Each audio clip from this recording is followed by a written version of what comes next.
अब के टाइम में आपकी ज्वाइनिंग सिर्फ प्रिपरेशन पे नहीं बल्कि सिविल स्कोर पर भी टिकी हुई है। बहुत से स्टूडेंट्स के मैंने कमेंट्स देखे जिनकी एक सिविल स्कोर की वजह से ज्वाइनिंग नहीं हो पाई। सो सिविल स्कोर को भी लाइटली मत लो। बहुत से स्टूडेंट्स के कमेंट्स आ रहे थे जैसे कि आप देख सकते हैं। सो इन सभी कमेंट्स के बाद फाइनली मैंने डिसाइड किया कि मैं सिविल स्कोर से रिलेटेड जो भी आपके डाउट्स हैं वो इस वीडियो में क्लियर करूं। सो आज की इस वीडियो में मैं डिटेल शेयर करूंगी कि सिविल स्कोर क्या होता है, किन किन का सिविल स्कोर शो होता है और अगर सिविल स्कोर कम है तो उसको ठीक कैसे किया जा सकता है। सो चलिए शुरू करते हैं इस वीडियो को।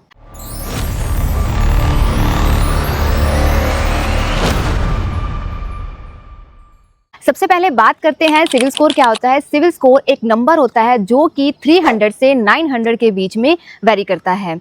ये दिखाता है कि आप कितने सक्षम हो लोन को रिपे करने में, क्योंकि ये उन्हीं का आता है जिन्होंने लोन लिया होता है। और अगर आपने एक बार लोन लिया है उसके बाद आपका सिविल स्कोर शो होता है तो वहाँ से पता लग जाता है कि आप लोन को रिपे कर सकते हैं या फिर नहीं। सो इस सिविल स्कोर के आधार पर अब आगे आपको बैंक में ज्वाइनिंग मिलती है। अब सबसे पहले बात करते हैं उनकी जिनका कभी भी बैंक में अकाउंट ही नहीं है, उनका सिविल स्कोर वैसे नॉर्मल सी बात है नहीं होगा। दूसरी बात, जिनका बैंक में अकाउंट है क्या वो दिक्कत करता है? बिल्कुल भी नहीं। और जिन्होंने कभी भी क्रेडिट कार्ड लिया ही नहीं है उनका भी सिविल स्कोर नहीं होता है, और या फिर कभी किसी ने कोई लोन नहीं लिया है तो उनका सिविल स्कोर भी नहीं आएगा। अब बात करते हैं जिनका सिविल स्कोर -1 होता है, वहाँ से ये शो होता है कि आपने लोन नहीं लिया है और ना ही इसमें कोई डरने वाली बात है। और -1 है तो कोई दिक्कत नहीं है। दूसरी चीज़, अगर आपने कोई क्रेडिट कार्ड नहीं लिया है, लोन नहीं लिया है, तब कोई भी दिक्कत नहीं आने वाली है। अब सेकंड नंबर बात करते हैं जिनका सिविल स्कोर शो हो रहा है। सिविल स्कोर शो हो रहा है मतलब उन्होंने लोन लिया हुआ है।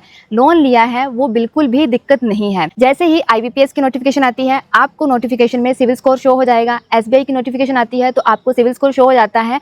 आप वहाँ से देख सकते हो कि मिनिमम सिविल स्कोर कितना चाहिए, 680, 685, 690 वहाँ पे मेंशन होता है। अब बात करते हैं, मान लो आपको 680 सिविल स्कोर बोला गया है। अब जिनका भी सिविल स्कोर 680 से अबव है उनके लिए तो बिल्कुल सही है, उनके लिए तो कोई भी दिक्कत नहीं है। जिनका सिविल स्कोर 700, 750 है, 740 है, इसका मतलब है कि अगर आपने लोन लिया है आप उसको टाइमली रिपे कर रहे हो तो कोई भी इशू नहीं है। लोन से कोई दिक्कत नहीं है। दिक्कत होती है जब आप उस लोन को रिपे नहीं कर पा रहे हो, उसने अजा फिर आपने उसको सेटलमेंट में रिपे किया होता है।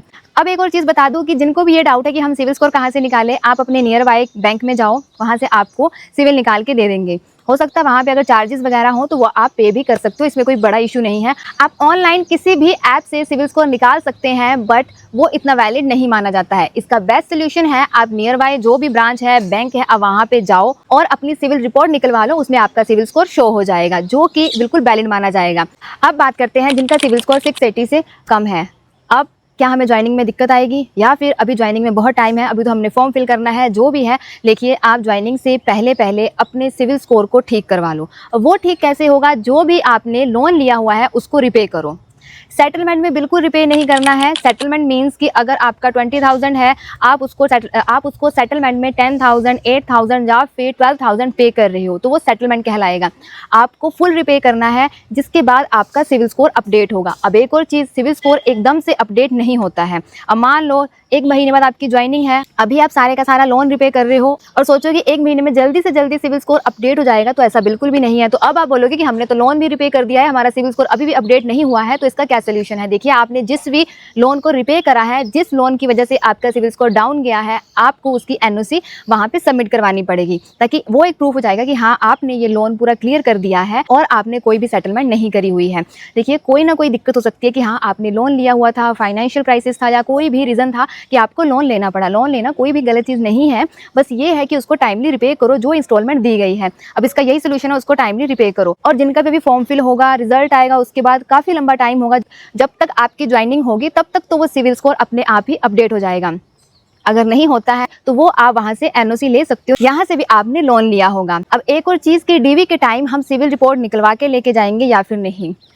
आप एक बार तो अपना सिविल स्कोर ज़रूर चेक करोगे, आपका -1 है या फिर 700 है, 750 है, वो आप सिविल रिपोर्ट निकाल के रख लेना।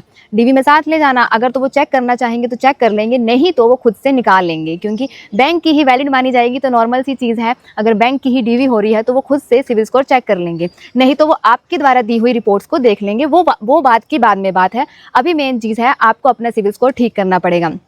एक और चीज़, इसको बिल्कुल मजाक में लेके मत चलो। अभी हम प्रिपरेशन करेंगे, अभी देखते हैं रिजल्ट क्या आता है प्री का, मेंस का, उसके बाद जाके हम अपने सिविल स्कोर को ठीक कर लेंगे। क्या पता हमारा एग्जाम क्लियर होगा या फिर नहीं। इसको मजाक में लेकर बिल्कुल भी मत चलो। आप अपने सिविल स्कोर को ठीक करवाओ, बाकी एग्जाम की बात बाद में है। ऐसे मैंने बहुत से स्टूडेंट्स के कमेंट्स भी देखे हैं कि जिन्होंने एग्जाम तक क्लियर कर लिया है बट एंड में जाकर उनकी ज्वाइनिंग नहीं हो पाई। क्यों? एक सिविल स्कोर की वजह से। सो ये गलती आपने बिल्कुल भी नहीं करनी है। आज के टाइम में यहाँ पर प्रिपरेशन बहुत ज़रूरी है, उसी के साथ साथ सिविल स्कोर भी बहुत ज़रूरी है। एक और चीज़ यहाँ पे क्लियर कर दूं, ये सिर्फ एक बैंक एग्जाम की बात नहीं है। एक इंसिडेंट शेयर करती हूँ। मेरे पास एक कस्टमर आया था जिसका सिविल स्कोर कम था, मतलब बहुत कम तो नहीं था बट कहीं ना कहीं कम हो गया था, जिसकी वजह थी जो उसने लोन ले रखे थे वो उसने रिपे नहीं करे थे। वो उसका जो भी अपना रीज़न था। फिर मैंने उससे वो पहले अमाउंट था वो रिपे करवाया, उसके बाद जितने भी लोन थे, 3 से 4 लोन थे, उनकी एनओसी ली। सो ये चीज़ सिर्फ आपको एग्जाम में या फिर जॉब टाइम पे ही काम नहीं आएगी, ये आपको पूरी लाइफ टाइम काम आएगी जब जब आपने लोन लेना होगा। क्योंकि सिविल स्कोर सबसे पहले देखा जाता है। जब भी लोन के लिए कोई कस्टमर आता है, सबसे पहले कस्टमर का सिविल स्कोर चेक किया जाता है। उसके बाद ही फर्दर आगे का सारा प्रोसीजर बताया जाता है, डॉक्यूमेंटेशन बताई जाती है। आपका सिविल स्कोर ही कम हुआ तो आपको सबसे पहले वहाँ पे बोला जाएगा कि आपका लोन नहीं होगा। अगर आपका सिविल स्कोर जितना हमारी रिक्वायरमेंट है उससे भी कम हुआ, वहाँ पे तो बात खत्म। जैसे कि मेरे वाले में सिविल स्कोर चाहिए था 650 से अबव, वो उसका था, बट कहीं ना कहीं उसका जो लोन अमाउंट था वो ड्यू अमाउंट में दिखा रहा था, जिसकी वजह से वो सारे के सारे लोन क्लियर करवाने पड़े। चलो ये तो थोड़ा पॉइंट से हटके है, बट मैंने एक चीज़ क्लियर कर दी,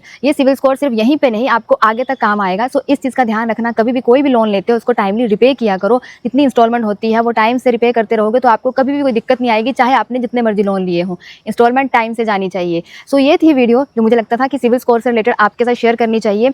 अगर आपका किसी भी चीज़ से लेकर कोई डाउट है तो प्लीज़ आप कमेंट सेक्शन में कमेंट करना, ताकि मैं अगली वीडियो उस टॉपिक पे आपके साथ शेयर करूं। सो उम्मीद है आप सबको ये वीडियो अच्छी लगी होगी। जाने से पहले इस वीडियो को लाइक और शेयर कर देना, इसी के साथ साथ सब्सक्राइब बटन को प्रेस कर देना। Thank you so much for watching this video.